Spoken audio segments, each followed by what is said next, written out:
Los libros de Primera y Segunda de Samuel. En nuestras Biblias modernas, estos son dos libros separados, pero esa división es simplemente por la longitud del rollo.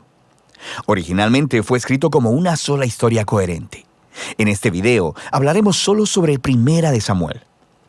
Después de que Israel fue rescatado de la esclavitud en Egipto, ellos hicieron un pacto con Dios en el monte Sinaí y eventualmente llegaron a la tierra prometida. Y ahí se suponía que Israel fuera fiel a Dios y obedeciera los mandamientos del pacto. Antes del libro de Samuel, el libro de Jueces mostró cómo Israel falló completamente en cumplir esa tarea.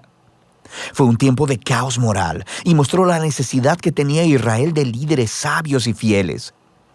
El libro de Samuel provee una respuesta a esa necesidad. La historia del libro de Samuel se enfoca en tres personajes principales. El profeta, Samuel, de donde el libro toma su nombre. Luego tenemos al rey Saúl y después de él, al rey David. Los tres hicieron que Israel pasara de ser un grupo de tribus gobernado por jueces a un reino unificado gobernado por el rey David en Jerusalén. Y el libro de Samuel tiene un diseño fascinante que entreteje la historia de estos tres personajes en 4 partes principales. Samuel es el líder clave y el profeta en la primera sección del libro, pero también juega un rol importante en la siguiente sección, que es la historia de Saúl, la cual se nos cuenta en 2 movimientos: la llegada de Saúl al poder y luego sus fracasos. Y la segunda parte trata sobre su caída y su trágica muerte. Y luego del drama de la partida de Saúl, se encuentra con la emocionante llegada al poder de David.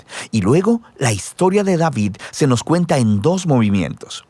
Primero, él está sobre una ola de éxito, lo cual es seguido por su trágico fracaso personal en la lenta autodestrucción de su familia y luego de su reino.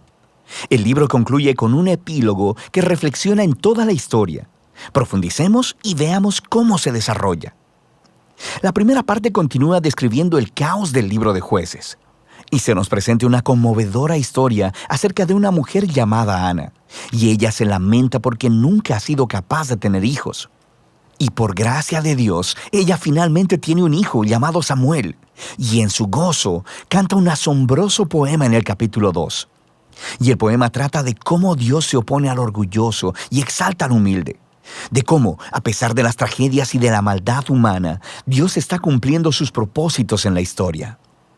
Y también trata de cómo Dios un día levantará un rey ungido para su pueblo. El poema de Ana ha sido colocado aquí en el inicio del libro para introducir estos temas claves que veremos a través de toda la historia, como el siguiente. Samuel crece y se convierte en un gran profeta y líder para el pueblo de Israel, al tiempo que los filisteos se levantan como los archienemigos de Israel. Y en esta batalla crucial, los israelitas se vuelven arrogantes, y en lugar de orar y pedir la ayuda de Dios, sacan el arca del pacto como una especie de trofeo que automáticamente les dará la victoria en la batalla. Y así, debido a su presunción arrogante, Dios permite que Israel pierda la batalla y el arca es robada. Así que los filisteos toman el arca y la colocan en el templo de su dios, Dagón. Y luego el Dios de Israel derrota a los filisteos y al dios Dagón sin un ejército, enviando plagas sobre el pueblo. Y los filisteos ya no quieren el arca, obviamente, y la envían de vuelta a Israel. Y el punto de la historia parece ser este: Dios no es el trofeo de Israel y Él se opone al orgullo entre los filisteos, pero también entre su propio pueblo. Y así, Israel necesita permanecer humilde y obediente si quiere experimentar la bendición del pacto de Dios, lo que nos lleva a la siguiente sección principal. Los israelitas vienen con Samuel y le dicen: «Oye, queremos un rey como todas las demás naciones. Ve y búscanos uno». Y Samuel, un poco molesto, va y consulta con Dios, y Dios le dice: «Sí, sus motivos son malos, pero si quieren un rey, dáselos». Y así se nos presenta Saúl. Saúl es un personaje trágico porque empieza siendo muy prometedor. Es alto y bien parecido. Es el candidato perfecto para ser rey. Pero tiene fallas de carácter profundas. Es deshonesto, le falta integridad y parece incapaz de reconocer sus propios errores. Y estas fallas se convierten en su perdición. Él gana algunas batallas al principio, pero sus fallas son tan profundas que eventualmente se descalifica a sí mismo por desobedecer descaradamente los mandamientos de Dios.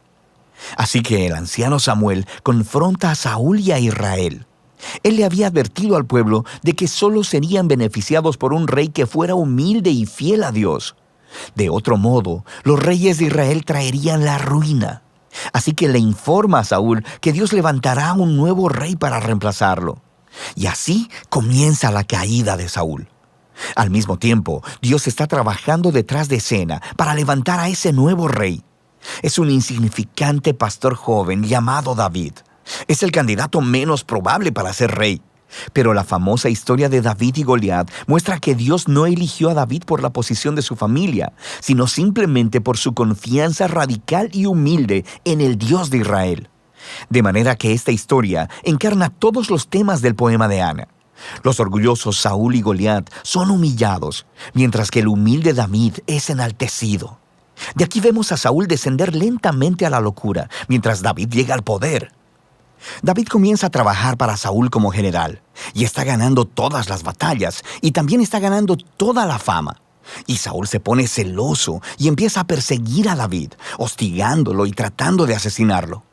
David no ha hecho nada malo, así que David simplemente huye y espera en el desierto. Y aquí vemos el verdadero carácter de David. Él tiene muchas oportunidades de matar a Saúl, pero no lo hace. Él simplemente confía que a pesar de la maldad de Saúl, Dios levantará un nuevo rey para su pueblo. Lo que también es interesante es que muchos de los poemas de David que encuentras en el libro de Salmos están ligados a este momento de su vida, y todos expresan la misma actitud de confianza. Y así que esta sección del libro termina con la espantosa muerte de Saúl después de perder una batalla con los filisteos. Primera de Samuel cuenta algunas de las historias más detalladas y bien narradas que encontrarás en la Biblia. Y los personajes Saúl y David son presentados de manera muy realista. Y el autor los está exponiendo como estudios de carácter para que puedas encontrarte a ti mismo en ellos. Así que en la historia de Saúl vemos una advertencia. Es crucial que reflexionemos en nuestras propias fallas de carácter y cómo nos dañan a nosotros y a los que nos rodean. Y con la ayuda de Dios necesitamos humillarnos a nosotros mismos y lidiar con nuestro lado oscuro para que la historia de Saúl no se convierta en la nuestra. David, por otro lado, se nos presenta como ejemplo de paciencia y confianza del tiempo de Dios en nuestras vidas. Él está huyendo en el desierto, siendo perseguido por Saúl. David tenía muchos motivos para pensar que Dios lo había abandonado, pero eso no es lo que él piensa. Así que la historia de David nos motiva a confiar en que, a pesar de la maldad humana, Dios está cumpliendo sus propósitos, oponerse al orgulloso y exaltar al humilde. Y de eso se trata Primera de Samuel.